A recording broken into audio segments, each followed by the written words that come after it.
Okay madam. ఇవాళ కొట్లాడి తెచ్చుకున్నటువంటి తెలంగాణలో ప్రైవేటు ఉపాధ్యాయులు, ప్రైవేటు అధ్యాపకులు ఇవాళ వాళ్ళ బ్రతుకుకి భరోసా కోసం ఒక దీక్ష చేయడం అనేటువంటిది నిజంగా వచ్చిన తెలంగాణకు అవమానకరం. మనం తెలంగాణ రాష్ట్రం తెచ్చుకున్నది పాఠాలు చెప్పేటటువంటి పంతులు అన్నమో రామచంద్ర అని అడుగు తినటందుకు కాదు.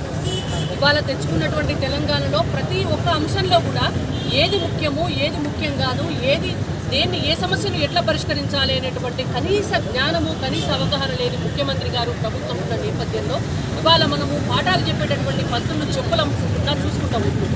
వాళ్ళ పాఠాలు చెప్పేటటువంటి పంతులు ఆచార్య అని, సార్ అని, మేడం అని పిలిపించుకోవాల్సినటువంటి వాళ్ళు ఇవాళ వచ్చి ధర్నాలు చేస్తుంటే మనం తెచ్చుకున్నటువంటి తెలంగాణలో ఎంత వెనక్కి పోయినామని ఆలోచించాల్సినటువంటి అవసరం ఉంది.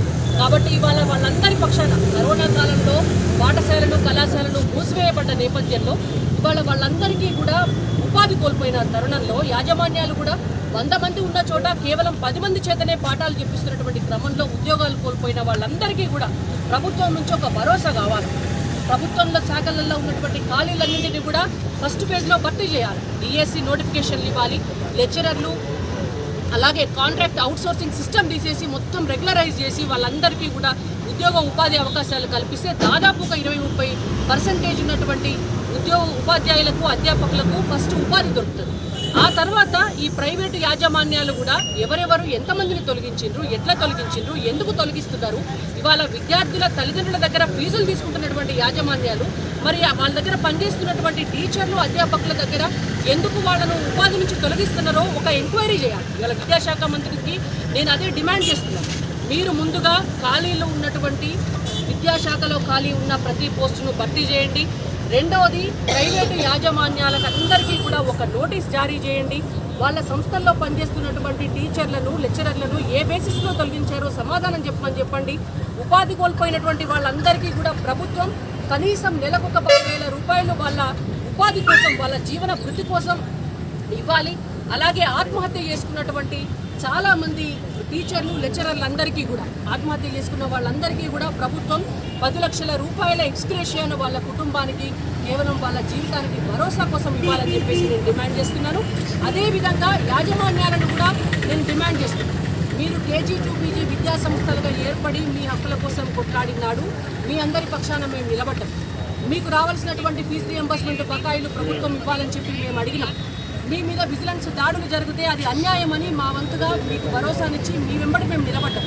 మరి ఇవాళ మీ దగ్గర పనిచేస్తున్నటువంటి టీచర్లు, లెక్చరర్లు అందరూ కూడా రోడ్డున పడితే మీరు వాళ్ళ కోసం ఆలోచించకుండా మీకు ఏం మేలు చేసిండ్రని చెప్పి మీరు ఇవాళ ప్రభుత్వానికి కొమ్ము కాస్తున్నారో సమాధానం చెప్పాలి. ఇవాళ మీరు కేజీ టు పీజీ విద్యా సంస్థల పేరు చెప్పుకొని ఒక అసోసియేషన్గా ఉన్న మీరు నిన్నటిదాకా మీకు అన్యాయం చేస్తున్నారు అని చెప్పి ఒత్తుకొని ఇవాళ పట్టభద్రుల ఎమ్మెల్సీ ఎన్నికలు రావంగానే 6 ఏళ్లుగా మీ గురించి ఒక్కసారి కూడా మాట్లాడని పల్లా రాజేశ్వర్ రెడ్డి గారి ఎంబడి మీరు ఎందుకు తిరుగుతున్నారో మీరు సమాధానం చెప్పాలి. ఇవాళ మీ ఆత్మాభిమానాన్ని దెబ్బతీసి మీ మీద విజిలెన్స్ దాడులు చేయించినటువంటి ప్రభుత్వానికి, అట్లాంటి ప్రగతి భవన్లో పాలేరు పనిచేసే పల్లా రాజేశ్వర్ రెడ్డి గారికి మీ ప్రయోజనాలన్నింటినీ కూడా తాకట్టు పెట్టి ఇవాళ విద్యా సంస్థలను కాపాడకుండా, ఇక్కడ ఉన్నటువంటి టీచర్లను, లెక్చరర్లను కాపాడకుండా ఆయన కోసం ప్రైవేట్ యూనివర్సిటీ తెచ్చుకునేటువంటి ఒక స్వార్థ ప్రయోజనాల కోసం పనిచేసే ఒక రాజకీయ నాయకుడికి ఎందుకు మీరు కొమ్ము కాస్తున్నారు, ఆయన చుట్టూ మీరు ఎందుకు తిరుగుతున్నారో మీరు సమాధానం చెప్పాలి. తక్షణమే అటు ప్రభుత్వము, ఇటు ప్రైవేటు పాఠశాలలు, కళాశాలల యాజమాన్యాలు కూడా చర్చలు జరపాలి. జేఏసీ నాయకులను పిలవాలి.